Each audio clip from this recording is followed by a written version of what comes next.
तो क्या हाल है आप सभी की। उम्मीद करते हैं सब अच्छे होंगे, बढ़िया होंगे, अपने अपने घर पर मौज काट रहे होंगे। देखिए अमेरिका सुपर पावर, और उस सुपर पावर के स्टेटस का अमेरिका पूरी तरह से फ़ायदा उठाता है। और आपने देखा होगा मिडिल ईस्ट को किस तरह से अमेरिका ने बर्बाद किया है कि यहाँ पर डिक्टेटरशिप है, यहाँ पर मोनार्की है, तो भाई इसको ख़त्म करो और लेकर आ जाओ डेमोक्रेसी, और लेकर बात करो यहाँ पर सिविल वॉर की। तो इसे कर करके अमेरिका ने पूरे पूरे मिडिल ईस्ट को तबाह कर दिया। चाहे लीबिया हो, लीबिया में अमेरिकन आर्मी वहाँ पर तेल निकालती है। इराक़ पर हमला किया था, जो सद्दाम हुसैन को अपदस्थ करने के लिए हमला किया गया था, और बोला था कि सद्दाम हुसैन के पास वेपन ऑफ मास डिस्ट्रक्शन है, जैसे कि nuclear weapon, chemical weapon, biological weapon, इस तरह के वेपन है। और इस तरह से इराक़ के ऊपर हमला कर दिया था, जिसमें लगभग 1 मिलियन से भी ज़्यादा लोगों की मौत हुई थी। और बाद में पता चला वहाँ पर तो कोई भी वेपन ऑफ मास डिस्ट्रक्शन है ही नहीं। तो यहाँ पर उन्होंने, अमेरिका ने इराक़ को बर्बाद कर दिया। उसके बाद यहाँ पर इराक़ की ऑयल फील्ड पर कब्जा करके तेल भी निकालने लगे। तो देखा जाए तो यहाँ पर जो है ना, अमेरिका का इतिहास रहा है किसी भी देश को बर्बाद करके उसके जो नेचुरल रिसोर्सेज है उसको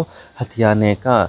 और हो सकता है कि ये ईरान के मामले में भी ऐसा हो, क्योंकि ईरान के पास ऑयल और गैस बहुत ज़्यादा संख्या में है। तो इसी वजह से वो हमेशा इज़राइल का साथ देता है, और इज़राइल के साथ मिलकर ईरान को नुकसान पहुंचाने की कोशिश करता है। और अब यहाँ पर नंबर आ रहा है लैटिन अमेरिकी देश वेनेजुएला का, क्योंकि देखा जाए तो दुनिया में सबसे ज़्यादा ऑयल रिज़र्व अगर किसी देश के पास हैं तो वो है यहाँ पर वेनेजुएला। लेकिन उसकी प्रोडक्शन इतनी होती नहीं है, क्योंकि इतने ज़्यादा टेक्नोलॉजिकल एडवांस देश नहीं है। और इसी के साथ ही यहाँ पर उसका पंगा अमेरिका के साथ रहता है, क्योंकि वेनेजुएला एक सोशलिस्ट देश है और अमेरिका एक कैपिटलिस्ट देश है। तो कैपिटलिस्ट और सोशलिस्ट में हमेशा से ही ऐसे तू मैं और इधर उधर की बातें होती रहती है। तो इसी वजह से अमेरिका यहाँ पर वेनेजुएला को बिल्कुल भी पसंद नहीं करता, और वेनेजुएला के ऊपर जो है सैंक्शंस भी लगा रखे हैं।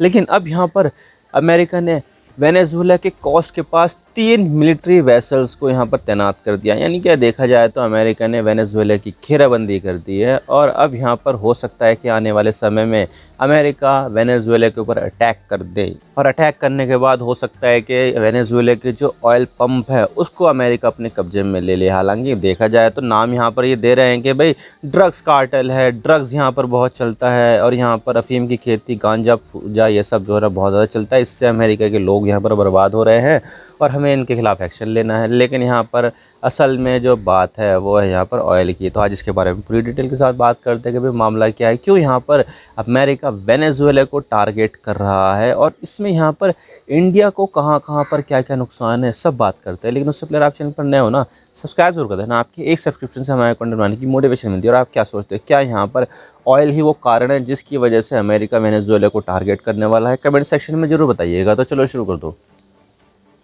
तो देखिए अमेरिका का इतिहास रहा है कि जो भी सरकार अमेरिका को पसंद नहीं आती है वहाँ पर तख्ता पलट कराने की कोशिश करता रहता है। और अभी तक यहाँ पर CIA की मदद से, FBI की मदद से, और जो मोसाद वगैरह है इन सब की मदद से अब तक वो मतलब वर्ल्ड वॉर 2 के बाद से लगभग 60 बार तख्ता पलट करवा चुका है, और अपनी मर्ज़ी की जो सरकार है वो यहाँ पर इंस्टॉल करवा चुका है।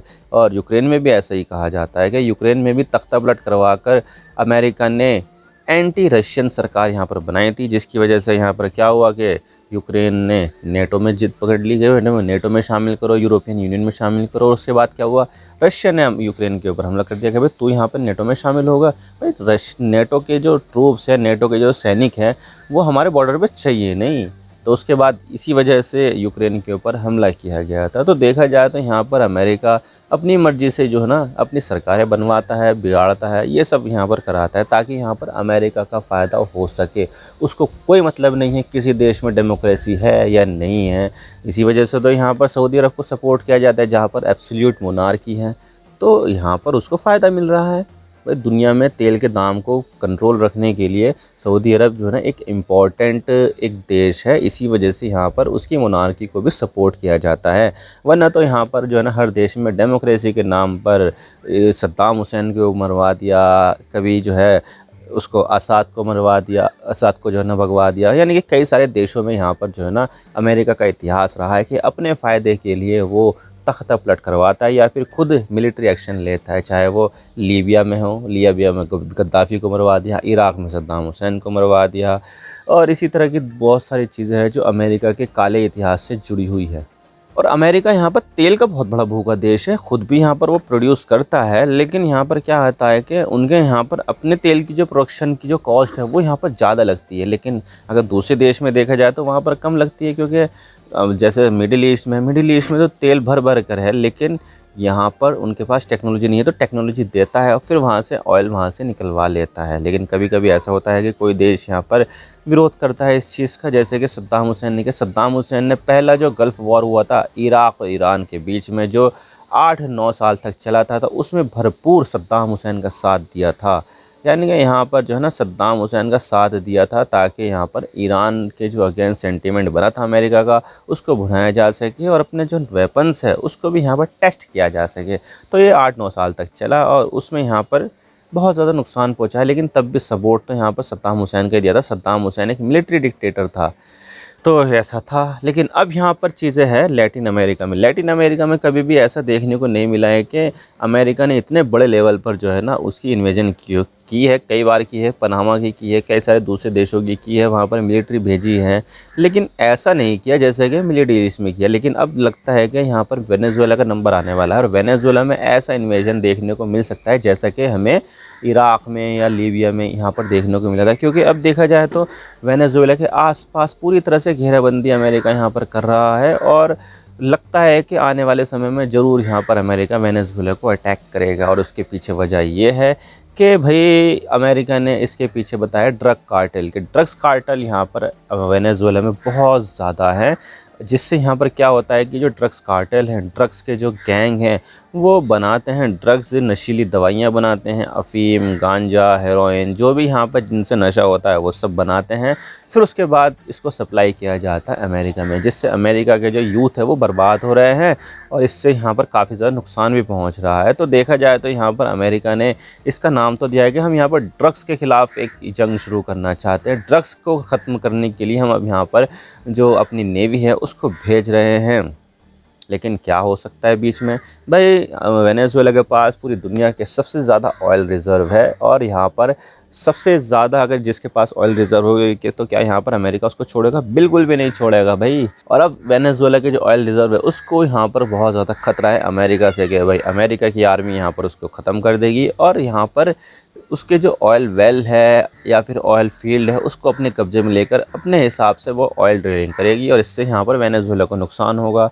तो भाई यहाँ पर पूरी की पूरी तरह से इंटेंशन है अमेरिका की इस तरह की। अब देखिए यहाँ पर अमेरिका वेनेजुएला के ऊपर ये भी आरोप लगाता है कि इसके जो संबंध है रशिया के साथ, चाइना के साथ और ईरान के साथ काफ़ी ज़्यादा मजबूत है। और हमने यहाँ पर रिसेंटली देखा भी था कि वेनेजुएला के पास जो ड्रोन्स हैं वो ईरान के सप्लाई किए हुए ड्रोन्स यहाँ पर आए हैं और उसके पास शायद मिसाइलें भी ईरान की सप्लाई हुई हो सकती है। इसके अलावा यहाँ पर रशिया के कुछ ट्रूप्स भी, यानी कि रशिया के जो सैनिक है वो भी यहाँ पर शायद हो सकता है कि वेनेजुएला में मौजूद हो। लेकिन जब यहाँ पर इस तरह के जो युद्ध करेगा अमेरिका तो उनका क्या रिस्पांस होगा वो तो आने वाला वक्त ही बताएगा। लेकिन साथ ही यहाँ पर अब अगर देखा जाए तो वेनेजुएला इसको टैकल करने के लिए क्या कर रहा है, तो वेनेजुएला ने यहाँ पर जो है ना अपने नागरिकों को कह दिया है कि भाई तैयार हो जाओ, जंग के लिए तैयार हो जाओ। और साथ ही यहाँ पर जो सिविलियंस हैं उनको कह दिया कि भाई तुम यहाँ पर वॉलंटियर आर्मी में शामिल हो जाओ और हथियार उठा लो अपने देश की सुरक्षा के लिए।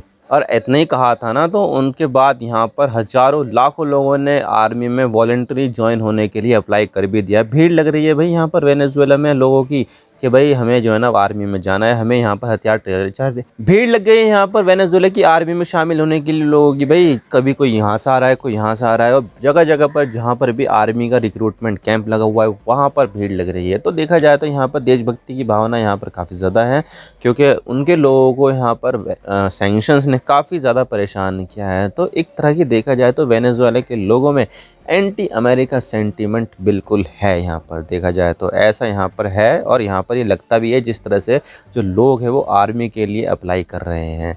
तो देखा जाए तो यहाँ पर आने वाले समय बताएगा कि यहाँ पर क्या हो सकता है। लेकिन यहाँ पर अमेरिका की एक जाइंट आर्मी, सुपर पावर के सामने वेनेजुएला कहाँ तक टिक पाएगा भाई। अगर यहाँ पर वो लड़ाई होने की कोशिश हुई, लड़ाई हो गई यहाँ पर, तो तब भी यहाँ पर वेनेजुएला आसानी से हार मान जाएगा और वो जो अपने जो ऑयल फील्ड है उससे हाथ धो बैठेगा। तो देखा जाए तो यहाँ पर अमेरिका का इतिहास रहा है किसी भी तरह से उसके दूसरे देशों के जो रिसोर्सेज है उसको कंट्रोल करना और फिर उसके बाद यहाँ पर प्रॉफिट कमाना। लेकिन यहाँ पर देखा जाए तो अमेरिका ने भारत के भी ऑप्शंस को जो है ना लिमिटेड कर रखा है। भाई यहाँ पर हम पहले क्या करते थे, पहले हम यहाँ पर ईरान से ऑयल ख़रीदते थे, ईरान हमें सस्ते में ऑयल दे देता था और साथ ही यहाँ पर रुपए में पेमेंट को एक्सेप्ट भी कर लेता था। इसका भारत का यहाँ पर काफ़ी ज़्यादा फ़ायदा हुआ। लेकिन क्या हुआ, क्या ईरान के ऊपर सैंक्शंस लगे होने की वजह से ट्रंप ने अपने पहले टर्म में कह दिया था कि भाई जो भी देश यहाँ पर ईरान के साथ व्यापार करेगा, ईरान का ऑयल ख़रीदेगा, हम यहाँ पर उसके ऊपर सैंक्शंस लगा देते। तो भारत ने यहाँ पर वॉलेंट्री ऐसा किया कि ईरान से तेल ख़रीदना बंद कर दिया। यानी कि यहाँ पर भारत जिस देश से सस्ता तेल ख़रीदता था वो रास्ते अब बंद हो गए भारत के लिए। फिर आया भारत के सामने रशिया का मामला। रशिया के वॉर के बाद रशिया के ऊपर सैंक्शंस लग गए, जिसके बाद रशिया का जो ऑयल है वो यूरोप ने ख़रीदना बंद कर दिया। तो उसके बाद रशिया ने भारत को डिस्काउंट देना शुरू कर दिया, भाई इंडिया को सप्लाई बढ़ा देते हैं, हम यहाँ पर इंडिया को डिस्काउंट दे देंगे। तो भारत ने अपनी ज़रूरतों का 40% तक का रशिया से ख़रीदना शुरू कर दिया। तो ये चीज़ देखते हुए अमेरिका ने रशिया के जो ऑयल ख़रीद रहे हैं उसके ऊपर सैंक्शंस लगा दिए, टैरिफ लगा दिए। भाई 27 अगस्त से टैरिफ लग गए हैं और ये जो टैरिफ है 25% है। भाई हमने यहाँ पर रशिया से ऑयल ख़रीदा तो उसके बदले में यहाँ पर ट्रंप ने भारत के ऊपर 25% का टैरिफ लगा दिया, जिसका फ़ायदा रशिया से जो सस्ता तेल ख़रीदा उसका फ़ायदा लोगों को तो हुआ नहीं, क्योंकि ऑयल का जो प्राइस था वो तो उतना ही मिल रहा था ना। भारत की जो प्राइवेट कंपनियां थी वो सस्ता ऑयल ख़रीद रही थी और उसी को रिफ़ाइन करके वो यूरोप में बेच रही थी, लोगों को फ़ायदा नहीं हुआ। लेकिन जब यहाँ पर टैरिफ लग रहे हैं तो इससे लोगों का नुकसान तो ज़रूर होगा, जिससे यहाँ पर भारत का जो प्रोडक्शन है वो कम होगा, एक्सपोर्ट कम होगा और इससे लोगों की नौकरियाँ जाएगी। तो देखा जाए तो जो टैरिफ लग रहा है उससे कहीं ना कहीं प्राइवेट कंपनियों ने तो फ़ायदा उठाया, जमकर फ़ायदा उठाया है, लोगों को फ़ायदा नहीं मिला। लेकिन जब यहाँ पर नुकसान होने की बात आई है तो अब यहाँ पर लोगों का ही नुकसान होगा। तो देखा जाए तो भारत के लिए ऑप्शन लिमिटेड होते जा रहे हैं। और इसके अलावा अमेरिका ने वेनेजुएला के साथ भी ऐसे ही किया है कि जो भी यहाँ पर वेनेजुएला से तेल खरीदेगा उसके ऊपर 25% के यहाँ पर टैरिफ लग जाएंगे। तो देखा जाए तो एक तो ईरान का हमारे सामने ऑप्शन ख़त्म हो गया, रशिया से हम ख़रीद रहे हैं तो उसके ऊपर भी यहाँ पर मसला चल रहा है, और साथ ही यहाँ पर हम वेनेजुएला से भी तेल खरीदते थे तो अब यहाँ पर वेनेजुएला के ऊपर भी आफत आ गई है। तो देखा जाए तो भारत जहाँ जहाँ देशों से सस्ते में ऑयल ख़रीदता था उन देशों के साथ आफत आती जा रही है। इससे यहाँ पर भारत की जो सप्लाई है वो थोड़ी सी डिफ़िकल्ट हो रही है। अब देखने वाली बात होगी आगे क्या होता है क्या नहीं, तो आने वाला वक्त ही बताएगा। आई होप आपको सारी बातें समझ आ गई। वीडियो थोड़ा सा ही पसंद आए लाइक जरूर कर देना, चैनल पर नए हो तो चैनल को सब्सक्राइब जरूर कर देना। आपके एक सब्सक्रिप्शन से हमारे अकाउंट बनाने की मोटिवेशन मिलती है। Thank you for watching. Really appreciate your precious time. God bless you all. Now signing off.